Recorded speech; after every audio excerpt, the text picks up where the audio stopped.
പലർക്കും ഈ IUI-IVF എന്താന്നുള്ളത് തിരിച്ചറിവില്ല. അപ്പോൾ അതിനെക്കുറിച്ച് ഒന്ന് എക്സ്പ്ലെയിൻ ചെയ്യാവോ? IUI എന്താണ്, IVF എന്താണ്? ശരിക്കും പറഞ്ഞാൽ ഒരു 35-36 ഒക്കെ കഴിയുമ്പോഴാണ് ഇപ്പം ശരിക്കും അവര് കുട്ടികൾ വേണോന്ന് തന്നെ ആലോചിച്ച് തുടങ്ങാം. ചെറുപ്പത്തിൽ വന്നു കഴിഞ്ഞാൽ ചിലപ്പോൾ നമുക്ക് ചെറിയ ചെറിയ ട്രീറ്റ്മെന്റുകളിലൊക്കെ വേഗം പ്രഗ്നൻസി ആകാം. ഇതിപ്പോൾ IVFന്റെ റേറ്റ് കൂടുന്നതും may be because people are pushing their fertility to an elderly age. Best stage for a female infant. See, there is nothing called a best stage. It is when the lady is prepared to get pregnant. ഇപ്പോൾ വാരിക്കോസിലുള്ള problem ഉള്ള ആൾക്കാരിൽ നമുക്ക് വാരിക്കോസിൽ correction കഴിഞ്ഞതിന് ശേഷം പിന്നെ ചെയ്യുന്ന IVFന് results better ആവാറുണ്ട്. Female age ആണ് ഇതിൽ ഏറ്റവും ഇമ്പോർട്ടൻ്റ് ആയിട്ടുള്ള കാര്യം. കാരണം സ്ത്രീകളുടെ ഏജ് ഒരു 33-34 ഒക്കെ കഴിഞ്ഞു കഴിഞ്ഞാൽ എഗ്ഗിന്റെ ക്വാളിറ്റി കുറയും. IVFന്റെ ഒരു ഗുണം എന്ന് വെച്ചാൽ എനിക്ക് മനസ്സിലാവുന്ന വെച്ചാൽ നമ്മൾക്ക് കുറേ നല്ല സ്പേംസിന്റെ ഒന്നും ആവശ്യമില്ല അല്ലേ. നമുക്കൊരു 5-10 പ്രോപ്പർ ക്വാളിറ്റി സ്പേംസ് കിട്ടിയാൽ ഒക്കെ വന്നതിന് ശേഷം നമുക്ക് even limited number of sperms കിട്ടിയാൽ വരെ സ്വന്തം സ്പേംസ് യൂസ് ചെയ്ത് നമുക്ക് പ്രഗ്നൻസി പോസിബിൾ ആണ്. മുന്നേ ഉള്ള കോൺസെപ്റ്റ് എന്ന് പറഞ്ഞാൽ സെമൻ ഇല്ലെങ്കിൽ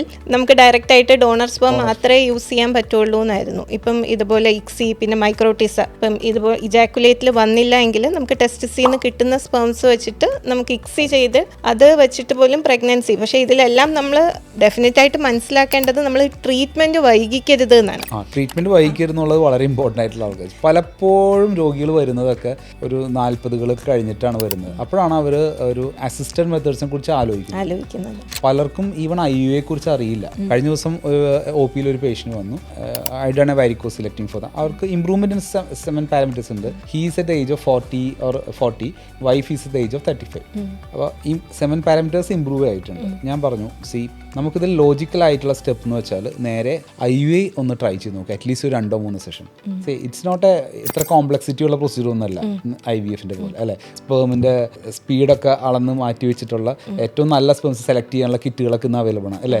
അപ്പോൾ അത് വെച്ചിട്ടൊക്കെ IUIയുടെ റിസൾട്ട്സ് ഒക്കെ ബെറ്റർ ആയി വരുന്നുണ്ട്. അപ്പോൾ ഇങ്ങനെയുള്ള ആൾക്കാരിൽ നമുക്ക് അറ്റ്ലീസ്റ്റ് ആദ്യം ഫീമെയിൽ പാർട്ട്ണറിന്റെ ഭാഗങ്ങൾ വലിയ കുഴപ്പമില്ലെങ്കിൽ ആദ്യം നമുക്ക് ഇതുപോലെ സിമ്പിൾ ട്രീറ്റ്മെന്റ് IUI ട്രൈ ചെയ്ത് പിന്നെ IVFലോട്ട് ഫെയിൽ ആവുകയാണെങ്കിൽ IVFിലേക്ക് പോകാൻ പറ്റും.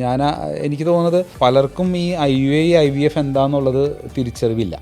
അപ്പോൾ അതിനെക്കുറിച്ച് ഒന്ന് എക്സ്പ്ലെയിൻ ചെയ്യാവോ? IUI എന്താണ്, IVF എന്താണ്?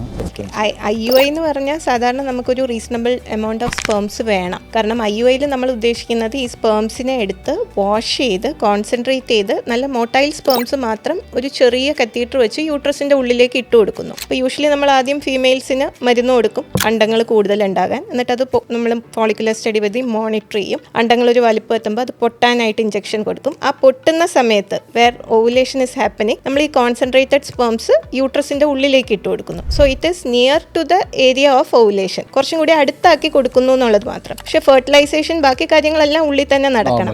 അപ്പം എഗ്ഗ് നല്ലതായിരിക്കണം, ട്യൂബ് ഫങ്ഷനബിൾ ആയിരിക്കണം, പിന്നെ സ്പേംസ് ഒരു റീസണബിൾ എമൗണ്ട് ഉണ്ടെങ്കിലാണ് നമുക്ക് സാധാരണ നമുക്കൊരു മിനിമം ഒരു 5 million per ml സ്പേംസ് ഉണ്ടെങ്കിലാണ് നമുക്കൊരു IUI പോലത്തെ ട്രീറ്റ്മെന്റ് ചെയ്യും. അതിൽ കുറവ് സ്പേംസും സംടൈംസ് നമ്മൾ ചെയ്യാറുണ്ട്. ഇപ്പോൾ ഫീമെയിൽ ഫാക്ടർ വളരെ നല്ലതാണ്. അങ്ങനെയുള്ള ഘട്ടത്തിൽ നമുക്ക് ചെയ്ത് നോക്കാൻ പറ്റുന്നതാണ്. ബട്ട് റീസണബിൾ നമുക്കൊരു IUIക്ക് സക്സസ് റേറ്റ് ഒക്കെ കിട്ടണമെങ്കിൽ ഒരു 5 million കൗണ്ടെങ്കിലും വേണം. അതിൽ IUI എന്ന് പറയുന്ന ട്രീറ്റ്മെന്റ്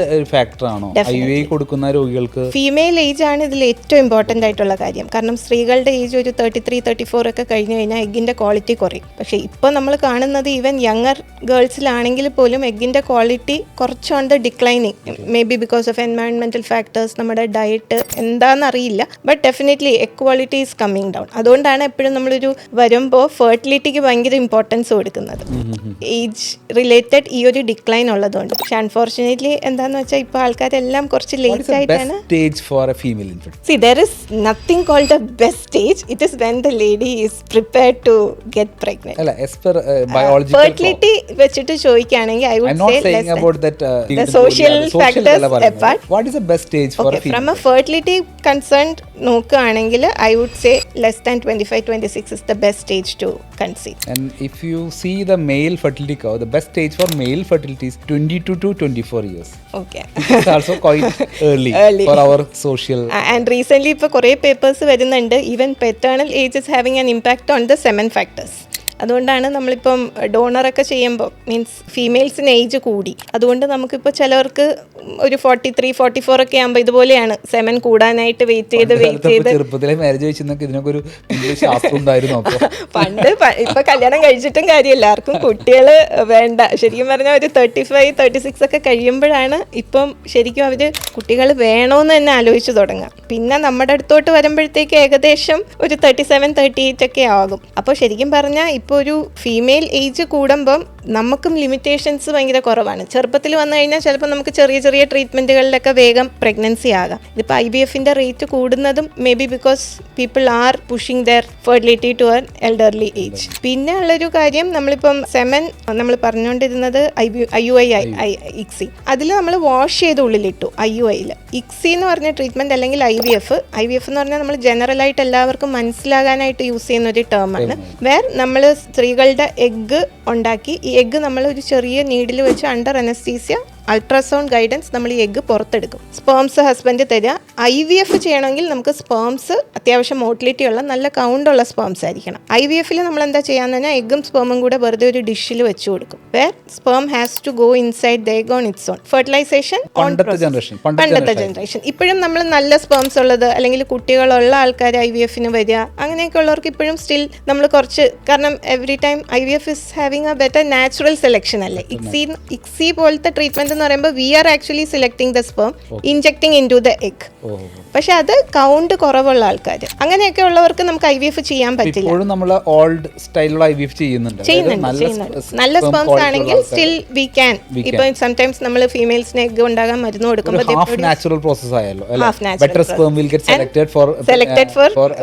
ഫെർട്ടിലൈസേഷൻ. പിന്നെ കുറെ എഗ് കിട്ടുന്ന ആൾക്കാർക്ക് നമുക്കിപ്പോൾ എല്ലാ എഗ്ഗും എടുത്ത് ICSI ചെയ്തുകൊണ്ടിരിക്കാനും ബുദ്ധിമുട്ടാണല്ലോ. So you can do half IVF half ICSI. IVF-ന്റെ ഒരു പ്രശ്നം എന്താണെന്ന് വെച്ചാൽ sometimes fertilization can be little less. ചിലപ്പോൾ ഫെർട്ടിലൈസേഷൻ നടക്കില്ല. ചിലപ്പോൾ അതായിരുന്നു കാണാം അവരുടെ പ്രശ്നം. ഈ അൺഎക്സ്പ്ലെയിൻഡ് ഇൻഫെർട്ടിലിറ്റി എന്നൊക്കെ നമ്മൾ പറയുന്നത് ചിലപ്പോൾ ഈ ഫെർട്ടിലൈസേഷൻ നടക്കാത്തൊരു പ്രോസസ്സായിരിക്കാം. അപ്പോൾ നമ്മൾ ICSI ചെയ്താൽ ഈ ഫെർട്ടിലൈസേഷൻ നമുക്ക് ബെറ്റർ ആക്കി എടുക്കാൻ പറ്റും. അപ്പം ICSI എന്ന് പറഞ്ഞാൽ ഒരു സ്പേമിനെ നമ്മളായിട്ട് സെലക്ട് ചെയ്ത് എഗ്ഗിലേക്ക് കുത്തിവെച്ച് വിരിയിച്ച് എംബ്രിയോ ആക്കുന്നു എന്നുള്ളത്. IVF is just we place egg and sperm in the dish. It has to fertilize. IVF സൈക്കിളിൽ ഒരു അറ്റ്ലീസ്റ്റ് ഒരു 10-12 നല്ല ഓവം, അതായത് അണ്ടം കിട്ടിയിട്ടുണ്ടെന്നുണ്ടെങ്കിൽ you will make around 10-12 embryos ഒക്കെ ഉണ്ടാക്കും അല്ലേ? നമ്മളൊരു 10-15 eggs ആയിരിക്കും ഓൺ ദ ആവറേജ് കിട്ടാനായിട്ട് എക്സ്പെക്ട് ചെയ്യാം. ഇഫ് യു ഗെറ്റ് 10-15 eggs, അതെല്ലാം മെച്യൂർ ആയിക്കൊള്ളണം എന്നില്ല. മെച്യൂർ എഗ്സ് മാത്രമേ നമുക്ക് ICSIക്ക് യൂസ് ചെയ്യാൻ പറ്റൂ. അപ്പം നമ്മൾ ഈ ഇതിന്ന് നമ്മൾ മെച്യൂർ എഗ്സിനെ ഇതിന്റെ തോട് കളയാം. മൈക്രോസ്കോപ്പിന്റെ ഇതെല്ലാം മൈക്രോസ്കോപ്പിക് പ്രൊസീജിയേഴ്സ് ആണ്. Because we cannot see egg and sperm otherwise. നമ്മൾ എത്ര ടൈംസ് മാഗ്നിഫൈഡ് വ്യൂ ഉള്ള മൈക്രോസ്കോപ്പുകളാണ് ഇപ്പോൾ നമ്മൾ യൂസ് ചെയ്യുന്നത്? 400x 200x.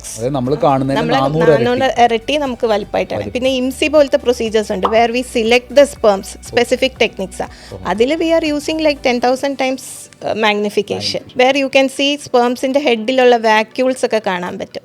സോ നമുക്കിപ്പം അൺഎക്സ്പ്ലെയിൻഡ് ഇൻഫെർട്ടിലിറ്റി ഒരു കാരണവും കാണുന്നില്ല, നമുക്ക് എംബ്രിയോ നന്നായിട്ട് കിട്ടുന്നു പക്ഷെ പ്രഗ്നൻസി കിട്ടുന്നില്ല, അല്ലെങ്കിൽ നല്ല എംബ്രിയോ റിപ്പീറ്റഡ് ആയിട്ട് അബോർഷൻസ് നടക്കുന്നു. അങ്ങനെയൊക്കെ വരുമ്പോൾ ഈ സ്പേംസിന്റെ ഒരു കോൺട്രിബ്യൂഷനും കൂടെ ഉണ്ട് അബോർഷനിലും. ഈവൻ മുന്നേ എല്ലാവരും പറയുക ഈവൻ അബോർഷൻ നടന്നാലും സ്ത്രീകളുടെ പ്രോബ്ലം എന്നാണ്. ഇപ്പോൾ സ്പേംസിന്റെ ഒരു കോൺട്രിബ്യൂഷനും ഉണ്ട്. അപ്പോൾ ഈ DNA ഫ്രാഗ്മെന്റേഷൻ എന്ന് പറയുന്ന ഒരു സംഭവം നമുക്ക് ഈ IMSI വഴി സ്പേംസിനെ സെലക്ട് ചെയ്യാൻ പറ്റും. ഈവൻ നേരത്തെ ഡോക്ടർ പറഞ്ഞല്ലോ സ്പേംസ് സെപ്പറേറ്റ് ചെയ്യാനായിട്ട് നമുക്ക് ഇപ്പോൾ കുറേ ടെക്നിക്സ് ഉണ്ടെന്ന്. അതിലുള്ളതാണ് ഈ മൈക്രോഫ്ലൂയിഡിക്സ്, IMSI. ഇതിലൊക്കെ നമ്മൾ ഈ DNA ഫ്രാഗ്മെന്റേഷൻ ഉള്ള സ്പേംസിനെ മാറ്റി നല്ല സ്പേംസിനെ മാത്രം എടുത്തിട്ട് സെലക്ട് ചെയ്ത് നമുക്ക് ചെയ്യാൻ പറ്റും. ഇത്തരം ശാസ്ത്രീയമായിട്ടുള്ള ഒരുപാട് അഡ്വാൻസ്മെന്റ്സ് ഇപ്പോൾ വന്നിട്ടുണ്ട്. IVF തന്നെ പല രീതിയിൽ അതിനെ നമുക്ക് ചെയ്യാൻ പറ്റും. അൺഎക്സ്പ്ലെയിൻഡ് ഇൻഫെർട്ടിലിറ്റി ഇതൊക്കെ വരുന്നതിൽ ഇത്തരം സാങ്കേതികമായ ടെക്നിക്കൽ അഡ്വാൻസ്മെന്റ്സ് യൂസ് ചെയ്താൽ നമുക്ക് ഒരുപാട് റിസൾട്ട്സ് ബെറ്റർ ആക്കാൻ കഴിയുന്നതാണ് തോന്നുന്നത്. അതുപോലെ തന്നെ ഞാൻ എടുക്കാറുള്ള ഒരു ക്രൈറ്റീരിയയും കൂടി ഉണ്ട്. ലൈക്ക് ചിലർക്ക് വാരിക്കോസിൽ കൗണ്ട് ഓക്കെ ആയിരിക്കും, അപ്പോൾ DNA ഫ്രാഗ്മെന്റേഷൻ ഇൻഡെക്സ് നോക്കാറുണ്ട്, DFI.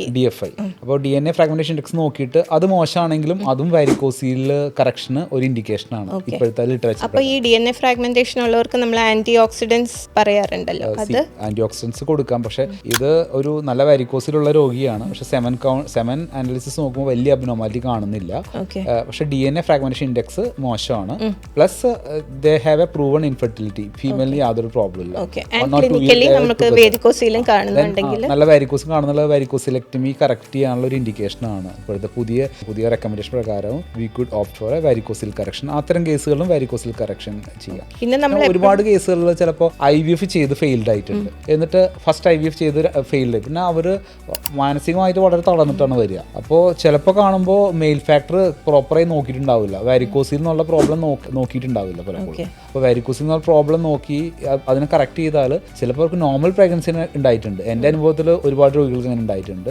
അതുമാത്രമല്ല, ഇപ്പോൾ വാരിക്കോസിലുള്ള പ്രോബ്ലം ഉള്ള ആൾക്കാരിൽ നമുക്ക് വാരിക്കോസിൽ കറക്ഷൻ കഴിഞ്ഞതിന് ശേഷം പിന്നെ ചെയ്യുന്ന IVF-ന് റിസൾട്ട്സ് ബെറ്റർ ആവാറുണ്ട്. ഓക്കെ, അപ്പം സർ പറയുന്നത് you have to evaluate female and male factor equal importance കൊടുക്കേണ്ടതാണെന്നുള്ളതാണ് എൻ്റെ ഒരു അഭിപ്രായം.